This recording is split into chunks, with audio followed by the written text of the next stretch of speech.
It is cold out there.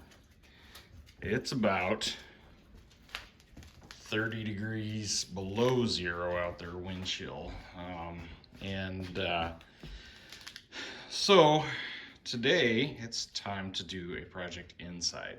And yeah, I'm doing this on my wife's kitchen counter, so don't tell her because I don't want to hear about it. But so in a previous video, I bought, a buddy of mine gave me I think it's 150 gallon diesel tank that's been sitting out in my trees for quite a while. And for some reason, I just have not got to getting a pump and filter for it. So today I decided to run into town. I went to Tractor Supply and picked up a GPI HP90 pump. And like it says on there, it's 25 gallons per 100 cycles.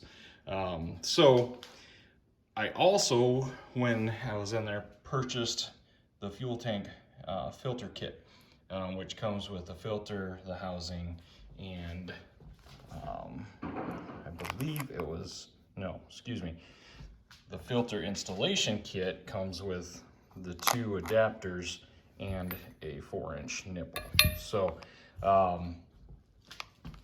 I just believe that if you're going to put diesel in a tank and use it, you should have a filter on it. Just because it's way cheaper to buy a filter and filter kit to put on your pump than it is to repair your tractor, I guarantee you. So just 1 hour of labor is probably going to be over $90 just to figure out what is going on. So save yourself a headache and money out of your pocket and just put a filter on it right away. Some people will argue with me, I suppose, because everybody argues with everybody anymore, but about everything. So, but you do what you want to do. So the HP90 kit from GPI comes with the pump itself. This is the part that goes down into the suction pipe is what it's called, that goes down into the tank, and that telescopes, so it's adjustable for your tank. Now, if you need a longer piece, you can get longer pieces too that will take up that difference there. But most of these are good. You shouldn't. This is where it telescopes out. So you can. This piece is the bottom piece that will sit on the bottom of the tank, and then it's got that little hole there to allow the fuel to go up in, and then this piece here telescopes out. So it'll go a lot further than that, but I'm trying to do this with one hand here. So anyway, let's mock this thing up. So now the filter installation kit came with a 4-inch nipple and these 2 adapters. Now, I think what I am going to do, just for strength, is use a 3-inch nipple coming up out of the top.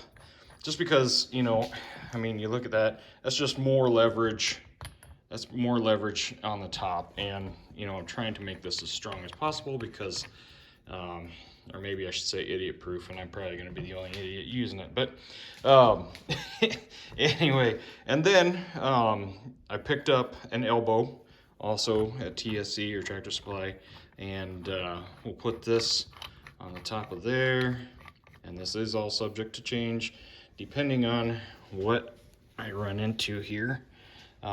So we'll put that like that so you guys can see that. And then again, instead of using that 4-inch nipple, I'm going to go with 3-inch and put that on just like this.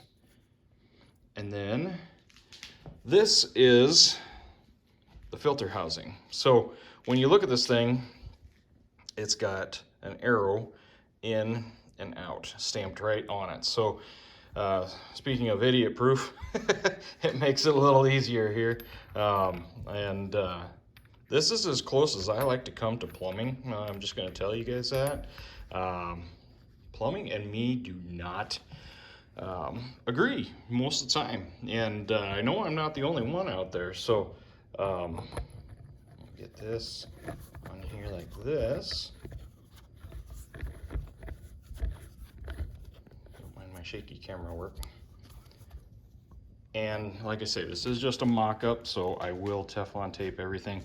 So we've got filter housing on, and the reason why I went so far out is to get that filter, once it's on here, away from the pump itself, so I'm not having to deal with that when I'm trying to put fuel in and the handle's in the way. So the nice thing about this is, you can turn you can turn this piece back that way if you have to, so the filter sticks out this way or back towards you. Whatever you need to do, just make sure everything's tight, So I'm going to lay this back down this way now, and we're gonna put this off this direction.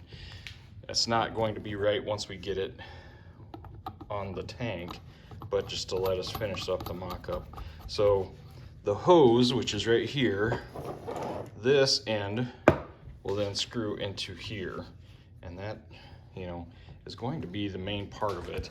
Now, okay, so we've got this, excuse me here, we got this ready to go.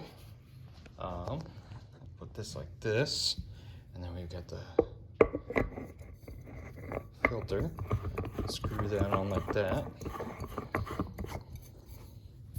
So hopefully you guys can see what I'm going for here. So that will go like that. Now, this handle,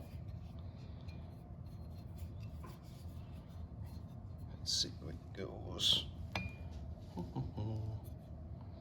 Like this. And then we got this little pin here. Try to do this with one hand, so bear with me here.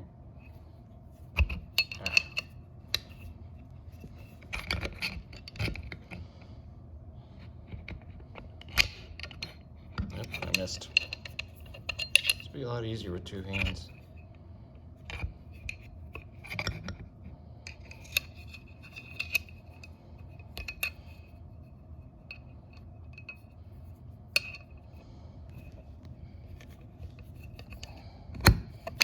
There we go.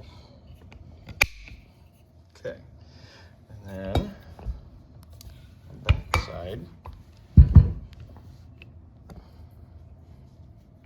Put this pin in.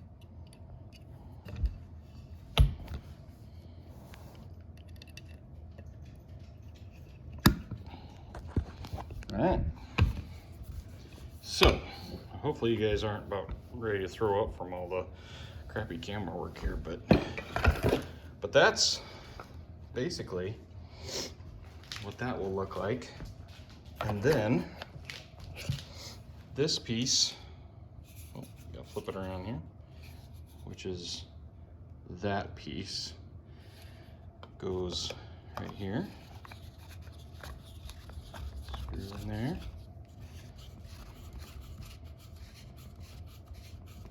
like that. And then this piece here, the telescoping piece, we'll screw onto this.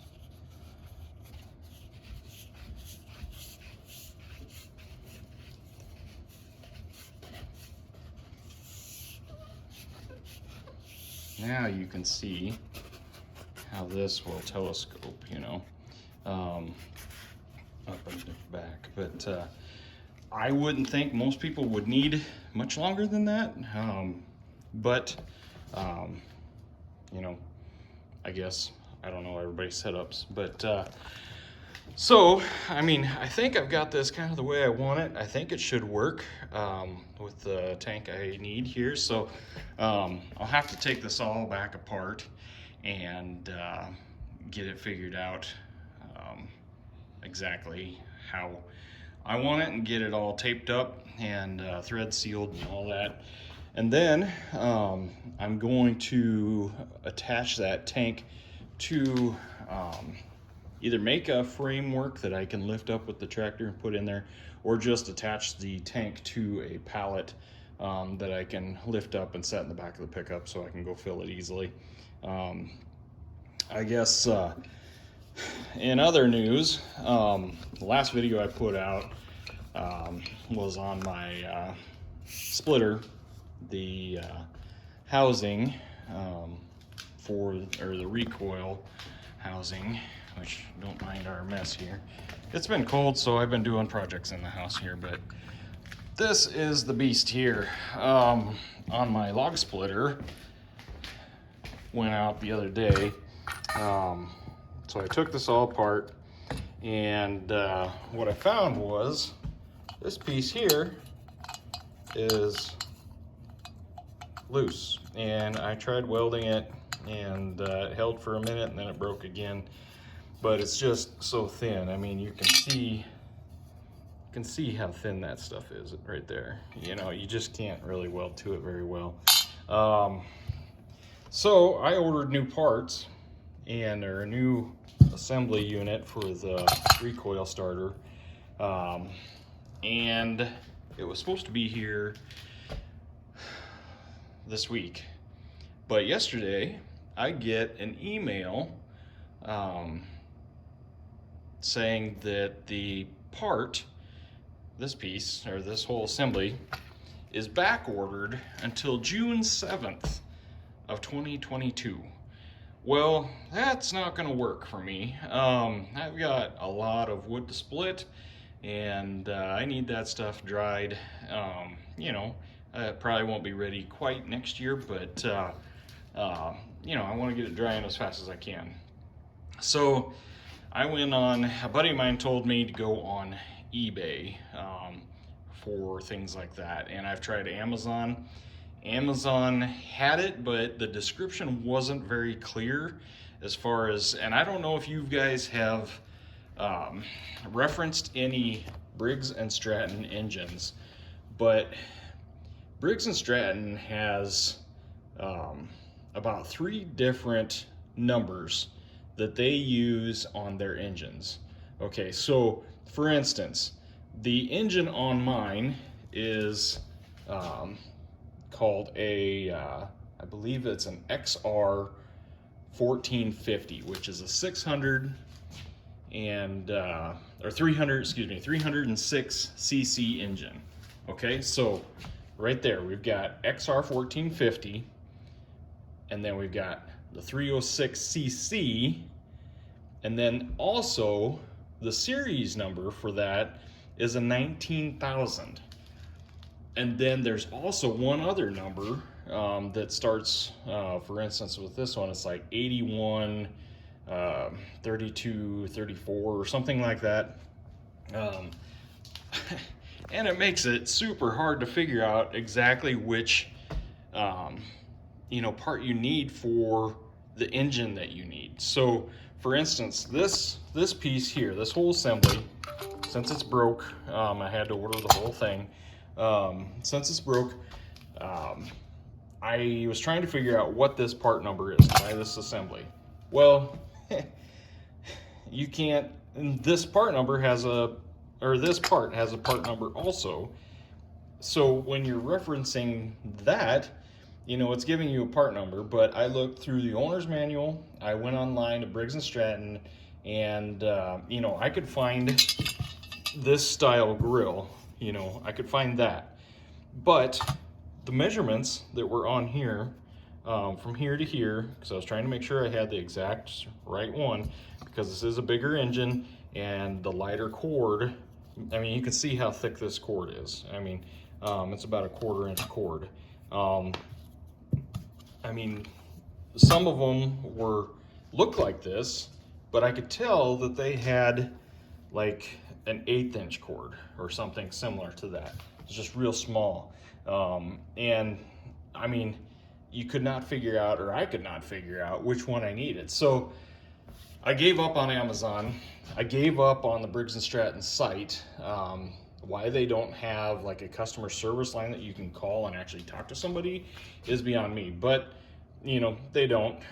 Briggs and Stratton, as far as I'm concerned, has gone downhill. It used to be Briggs and Stratton was one of the best engines that you could have. When I was a kid, I raced go-karts, and this is, I mean, Briggs and Stratton was the engine that you wanted. Um, and, you know, there's still some of that out there, but now you've got, you know, Honda, you got Kawasaki. Um, I mean, even Predator engines from, you know, Harbor Freight, you know, they're decent, you know. And I just feel that the quality on Briggs and Stratton has gone downhill.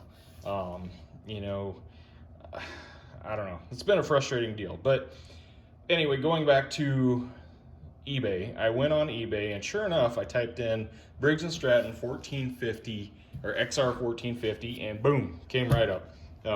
This one, measurements were there, everything was correct, and it was half the price that I had originally ordered from the other, I'm not going to mention their name, but the other company, and it wasn't Amazon, it was an actual, like, you know, small engine company, parts company. But,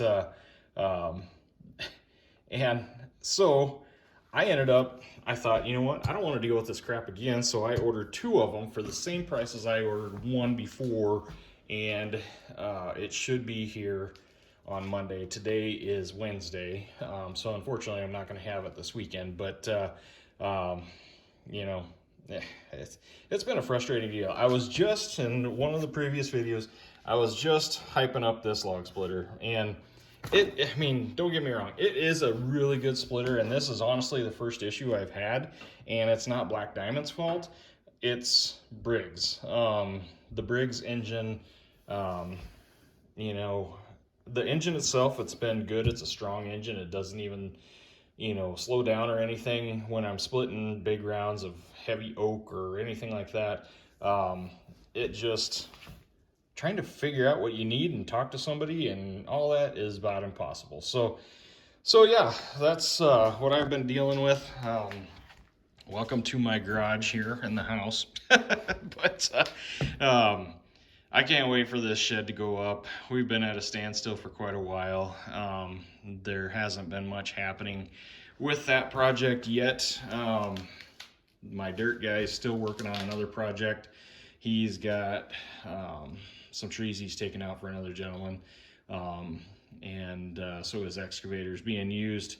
And so I'm waiting. So Menards, their 11% did go back on, or 11% rebate did go back on this week. So later this week, probably, I don't know if I'll wait till the weekend or what, but I am actually going to go in and purchase my building. I'm going to meet up with my builder and just go over everything before I do that. He puts up these Menards buildings all the time. And, you know, just make sure that we've got everything there that we need to have. So yeah, that's big news, I guess. We'll get that ordered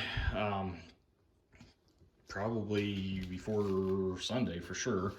And then, you know, we should be good to go on that part of it anyway. There's still going to be, you know, a lot of other things that we need to do. It's really bright looking out there, but I mean, this is looking at, oh, there's a squirrel, but yeah, there's going to be a lot that we need to do, you know, to get ready for the building to go up. And I'm not, unfortunately, going to have as much time for that dirt to kind of naturally compact as what I was hoping for, but it is what it is. You know, we've got the dirt guy, he's got, I mean, his payloader's still sitting over here. You know, he's got some good compaction equipment that he'll bring in, and we'll get that done. So for now, that's about all I've got. If you like these videos, give me a thumbs up. Hopefully, you know, if you're looking for a pump for your diesel tank, they do make bigger ones, but for me, you know, really the only thing that I have around here that's diesel is that tractor.